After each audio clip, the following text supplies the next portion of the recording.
आप लोगों को जय श्री राम, जय राम, जय जय राम। सबसे पहले उठ करके इस मंत्र का उच्चारण करते हैं। फिर इसके बाद धरती माता जी का चरण स्पर्श करते हैं। माता जी के चरण स्पर्श करके जल ग्रहण करके नित्य आदि कर्म से निवृत्त होकर वस्त्र आदि धारण करके स्नान के लिए गंगा मैया जी के तट की ओर निकल जाते हैं।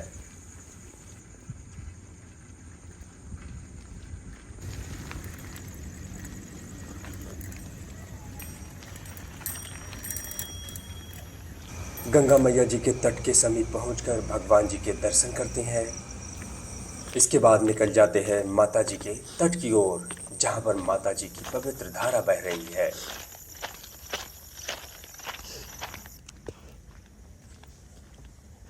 माता जी के तट पर पहुंचकर स्नान करने के लिए प्रवेश कर जाते हैं।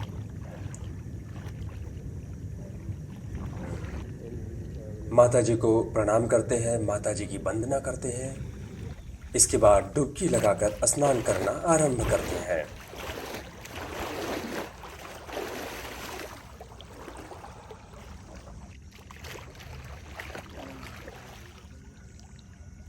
स्नान पूर्ण करके भगवान जी की कृपा से भक्ति साधना पूरी करके हम लोग करते हैं ध्वजारोहण।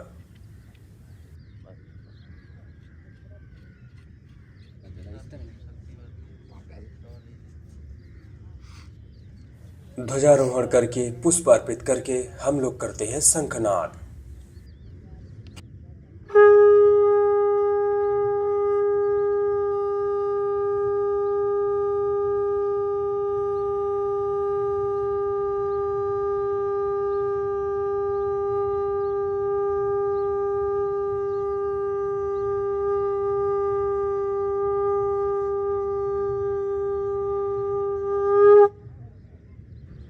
प्राणायाम के आरंभ में हम लोग बैठ जाते हैं वज्रासन में। इसके बाद हम लोग करते हैं अनुलोम विलोम प्राणायाम। फिर इसके बाद हम लोग करते हैं वीरासन का अभ्यास। वीरासन के अभ्यास से हमारे शरीर में बल बढ़ता है, वीर्य बढ़ता है, वीर्य की रक्षा होती है। फिर इसके बाद हम लोग ज्ञान मुद्रा का अभ्यास करते हैं। ज्ञान मुद्रा का अभ्यास करके हम लोग कपाल भारती प्राणायाम करते हैं। कपाल भारती प्राणायाम करके हम लोग भ्रामरी प्राणायाम का अभ्यास करते हैं। फिर इसके बाद हम लोग शून्य मुद्रा का अभ्यास करते हैं।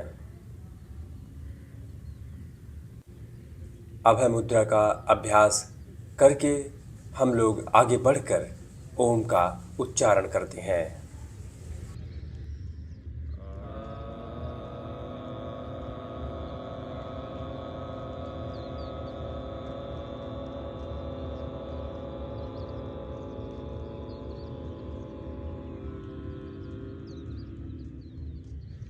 इस प्रकार से प्राणायाम पूरा करके हम लोग अपने शरीर की स्ट्रेचिंग करते हैं। तो स्ट्रेचिंग में सबसे पहले हम लोग अपने कंधे की स्ट्रेचिंग करते हैं। फिर इसके बाद कमर की स्ट्रेचिंग करते हैं। कमर की स्ट्रेचिंग पूरी करके हम लोग अपने पैर की स्ट्रेचिंग करते हैं। जैसा कि मौसम का परिवर्तन है, तो जिसमें अभी जुकाम भी हो रखा है, बुखार भी हो रखा है और साथ में माता जी का 9 दिन का व्रत भी है। परंतु यही है, आप सोच सकते हैं कि जब आप कोई भी अच्छा कार्य आरंभ करते हैं तो समस्याएं भी आपके आसपास विकराल रूप ले ही लेती हैं। तो जैसा कि 9 दिन का व्रत किए, शुरुआत में ही 1 दिन पहले से ही बुखार जुखाम सब कुछ हो गए। लेकिन कोई बात नहीं, यदि प्रभु पर विश्वास हो और इच्छा शक्ति प्रबल हो तो सब कुछ संभव है। अब इस यथासंभव कोशिश कर ही रहे हैं, व्यायाम करते रहें और प्रभु को जब ठीक करना होगा ठीक कर देंगे। तो इस प्रकार से उंगली के ऊपर करते हैं एल्बो लीवर। एल्बो लीवर के साथ स्ट्रेचिंग पूरी होती है। आगे बढ़कर हम लोग करेंगे व्यायाम।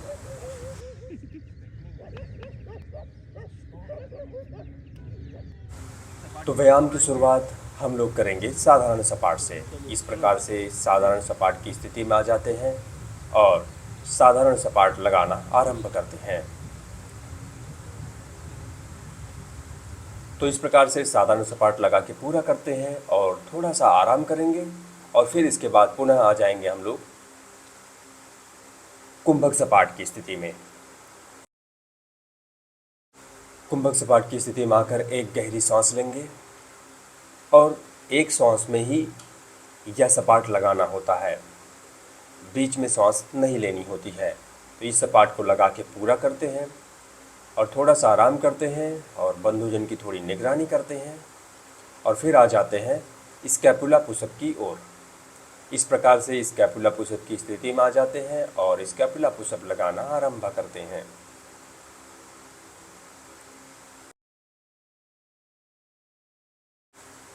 स्कैपुला पुशअप लगा के पूरा करते हैं और थोड़ा सा आराम करते हैं। आगे बढ़कर लगाएंगे हिंदू दंड। तो इस प्रकार से हिंदू दंड की स्थिति में आ जाते हैं और हिंदू दंड लगाना आरंभ करते हैं। तो इस प्रकार से हिंदू दंड लगाते हुए आगे बढ़ते हैं। तो हिंदू दंड लगा के पूरा करके थोड़ा सा आराम करते हैं और आगे बढ़कर हम लोग अपने शरीर को बैलेंस करेंगे। तो इस प्रकार से अपने शरीर को बैलेंस करेंगे और इसी में लगाएंगे सपाट। तो शरीर के बैलेंसिंग के साथ व्यायाम का जो पहला चरण होता है यहाँ पर पूर्ण होता है। तो इस प्रकार से हम लोग व्यायाम के दूसरे चरण में प्रवेश कर जाते हैं। व्यायाम के दूसरे चरण में हम लोग लगाएंगे कमर के लिए सपाट। अपने हाथ को डायमंड शेप में रखेंगे और अपने शरीर को पूरी तरह से स्ट्रेच करेंगे और इसी में लगाएंगे सपाट। यह सपाट हमारी कमर के लिए बड़ा ही लाभदायक होता है। यदि कमर को मजबूत करनी है तो इस सपाट को नित्य हमें लगाना चाहिए। यह सपाट लगा के पूरा करते हैं। अब आ जाते हैं इसी सपाट को एक हाथ से लगाएंगे। तो कमर के लिए यह दोनों सपाट लगा के पूरा करते हैं। पूरा करने के बाद थोड़ा सा करेंगे आराम और फिर इसके बाद लगाएंगे कंधे के लिए सपाट, जिसमें हम हाथ को अपना डायमंड शेप में रखेंगे और शरीर को पीछे की तरफ खींचेंगे, ब्रिज जैसा बनाएंगे और इसमें लगाएंगे हम हिंदू सपाट। यह सपाट हमारे फोर आर्म और कंधे को बहुत ही मजबूत करता है। इस प्रकार से इस सपाट को लगा के पूरा करते हैं और थोड़ा सा आराम करेंगे और कंधे के लिए दूसरा सपाट लगाएंगे। डायमंड शेप में हम पाइक पुशअप लगाएंगे। यह भी हमारे फोर आर्म और कंधे को मजबूत करता है। तो इस प्रकार से कंधे के लिए व्यायाम और कमर के लिए व्यायाम करके पूरा करते हैं और थोड़ा सा आराम करते हैं और आगे बढ़कर लगाएंगे मुष्टिका सपाट। तो इस प्रकार से मुष्टिका सपाट लगाना आरंभ करते हैं।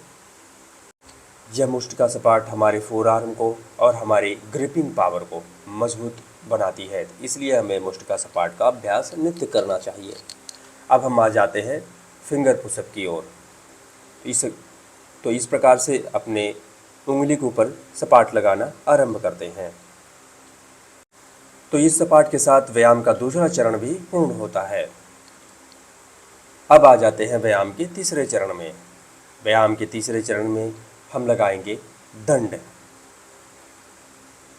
तो इस प्रकार से दंड लगाना आरंभ करते हैं।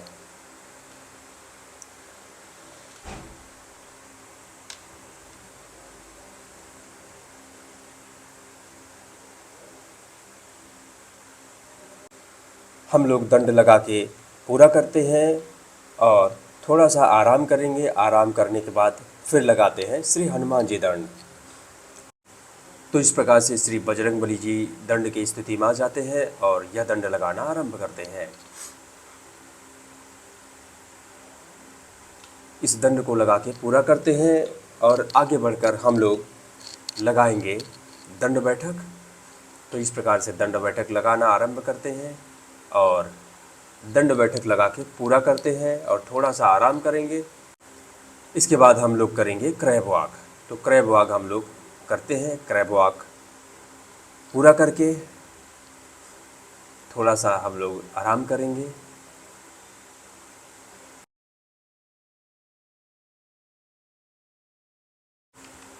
आराम करने के बाद लगाते हैं फ्लाइंग पुशअप। तो फ्लाइंग पुशअप के साथ आज का व्यायाम, यहाँ का व्यायाम, अब तक का व्यायाम पूर्ण होता है। आगे बढ़कर हम लोग करेंगे श्रीमद् भगवद गीता जी के ऊपर चर्चा और आपस में चर्चा। श्रीमद् भगवद गीता अध्याय 2, श्लोक संख्या 13 और 14। देहिनो अस्मिन् यथा देहे कौमारं यौवनजरः तथा देहांतर प्राप्तिर्धीर अस्तत्र नामुह्यात्। जिस प्रकार शरीरधारी आत्मा वर्तमान शरीर में बाल्यावस्था से तरुणावस्था में और फिर वृद्धावस्था में निरंतर अग्रसर होता रहता है, उसी प्रकार मृत्यु होने पर आत्मा दूसरे शरीर में चला जाता है। धीर व्यक्ति ऐसे परिवर्तन से मोह को प्राप्त नहीं होता है। मात्रास परशास्तु कौन्तेय शीतोष सुख दुखदाह आगमापायिनियो अनित्य अस्ताम स्थितिक्षुव भारत।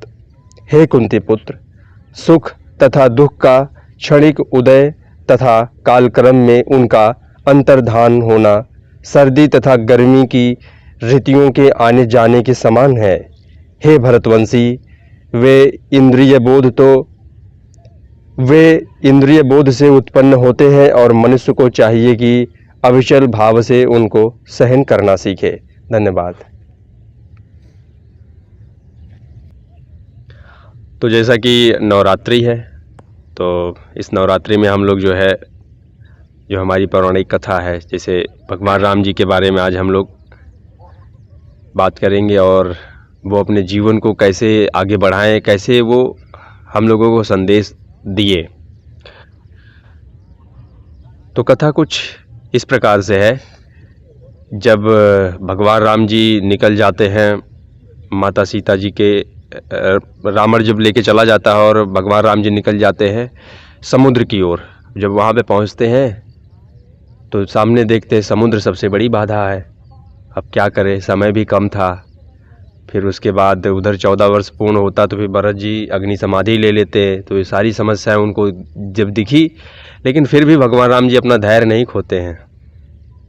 वो 3 दिन अनुनय विनय करते हैं समुद्र के सामने कि वह समुद्र उन्हें रास्ता दे दे और वो अपनी सेना लेके चले जाएं। लेकिन समुद्र अपनी मर्यादा और नियम को देखते हुए वो रास्ता नहीं देता है। तब भगवान राम जी वहाँ पे कुपित होते हैं और जब अपना अग्नि संहारक जब बाण निकालते हैं, जब अनुसंधान करते हैं, तो फिर वो जो समुद्र है बाहर आता है और फिर भगवान राम जी से कहता है, प्रभु सृष्टि तो आप ही की है, आप ही ने वो नियम बनाए हैं जिस नियम का उल्लंघन मैं नहीं कर सकता था। जल तत्व जो 5 तत्व है, उन 5 तत्व में एक जल तत्व है। अगर उसकी महिमा कम हो जाती तो इससे संसार में प्रलय आ जाता है, इसलिए मैं इसका उल्लंघन नहीं कर रहा था।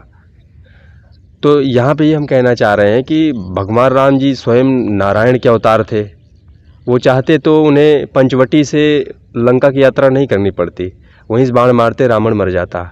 लेकिन वो मनुष्य रूप में थे, वो ऐसा कोई कार्य नहीं करना चाहते थे जिससे मनुष्य को ये लग जाए कि नहीं ये सब तो शक्तियों से हो सकता है। हमारे कर्म है, जो हमारी शक्ति है, जो हमारे धैर्य है, जो हमारी इच्छा शक्ति है, उससे नहीं हो सकते। उसके लिए तो आपको दिव्य पुरुष जैसा अवतार लेना पड़ेगा, तब आप कर पाएंगे।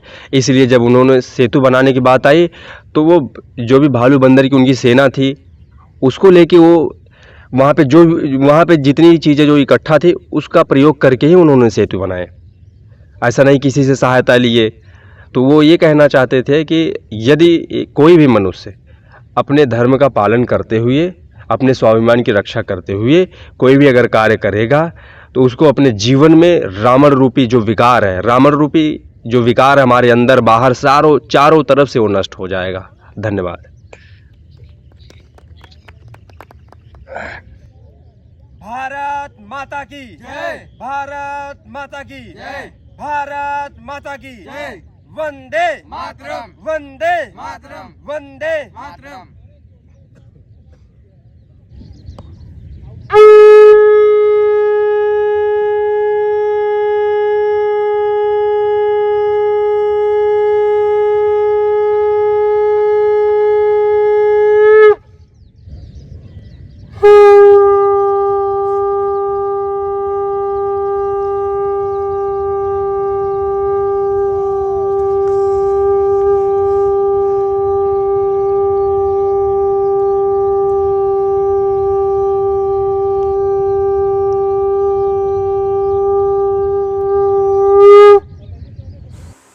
सब कुछ पूरा करके हम लोग निकल जाते हैं गंगा मैया जी की सफाई के लिए।